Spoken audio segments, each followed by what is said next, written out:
Hello, my name is Stan Copeland, and I'm an elder in the North Texas Conference, and I'm the pastor of Lovers Lane United Methodist Church. And welcome to this time together. I've got some friends here. I'd like for them to introduce themselves and tell us where you're serving. And then I'd like for each of you to answer the question, what's it been like at your place of ministry since the General Conference in February? All right. Well, my name is Adam Young, and I'm an elder in the North Texas Conference, ordained last year. I am associate pastor at Spring Valley United Methodist Church, and at our church, I think the level of anxiety has just been really high. A little bit of unsure of what's going to happen next. Definitely some disappointment as to the outcome of General Conference. I think our context is very much a one church type context. We're a very diverse congregation. About 25 to 30% of our worshiping congregation comes from Sierra Leone and other African countries. And we have rich and poor and black and white and Hispanic and everything across the map, politically as well. And I think for us, it was General Conference felt like a loss. It felt like a loss. It felt, I think, for many of us, like, well, that's not who we are. Right. So I think for us that's kind of where we fell after General Conference. Okay. Justin Hancock, tell us who you are.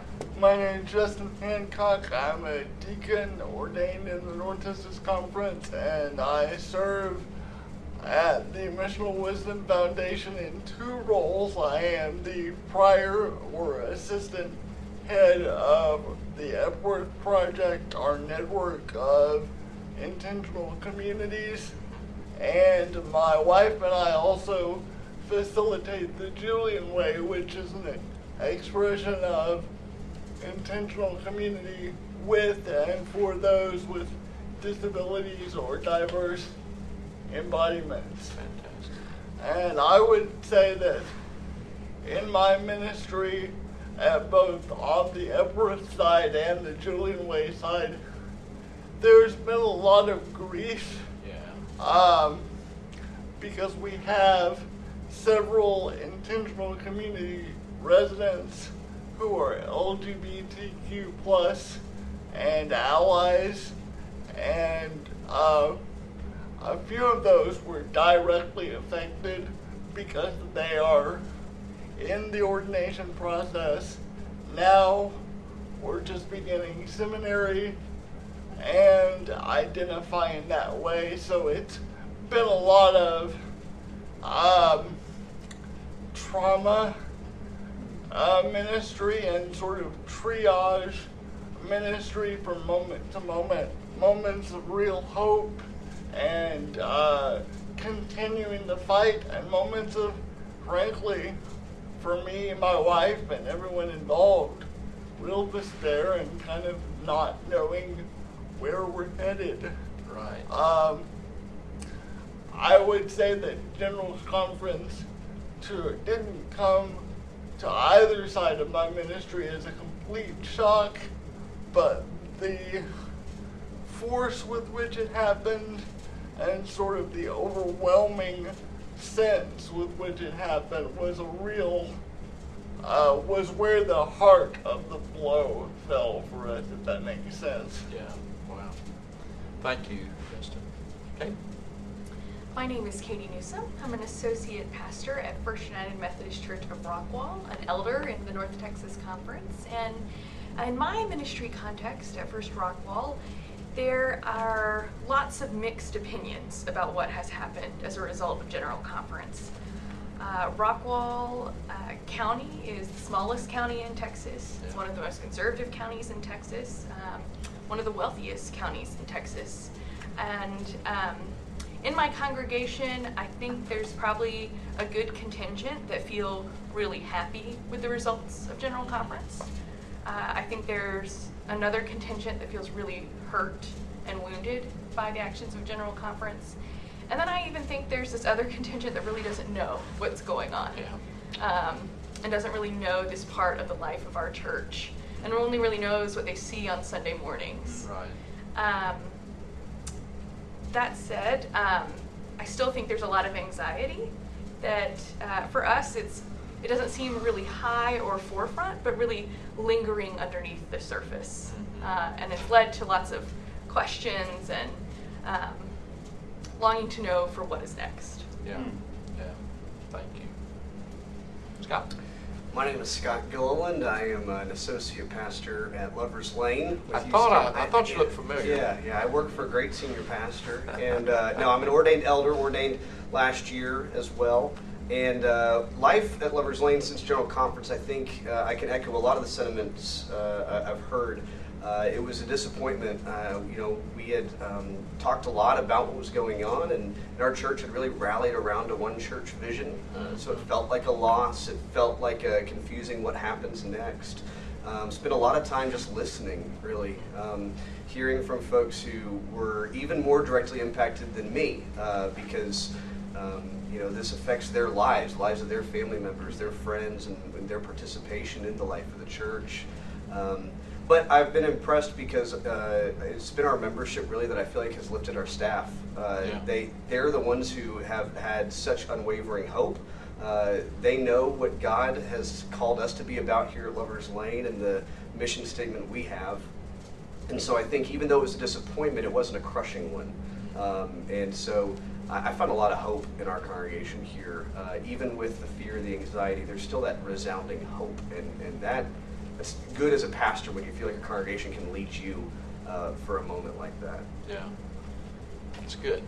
Well, thank y'all. I want to ask, I know a lot of our millennials, younger pastors, were not supportive of the traditional plan, obviously. But specifically, could you speak to that related to just what your experience is, why you don't think the traditional plan would work for you or is something that the church should pursue? Well, I think for me, as I'm looking at the future of the denomination that I want to be a part of, about the expression of Methodism that I want to be a part of, it is difficult for me to imagine myself in a place of ministry that is not inclusive of all people. I really feel like the traditional plan and the way that it is constructed and is going to be put into code, or whatever we call it, will be detrimental to the witness of the United Methodist Church, and it already has been. It already sounds, based on the headlines that we've read, it already sounds judgmental and exclusive, and that's not the vision that I joined when I came into the United Methodist Church. I grew up in a different denomination, in a different context, that was very centered on holiness. And so when I came into the United Methodist Church and really felt and sensed the ethos of grace that was present here, and the sense that, hey, we can actually talk about human sexuality, that's the type of Methodism that I came into. I feel like we've lost some of that through the passage of the traditional plan.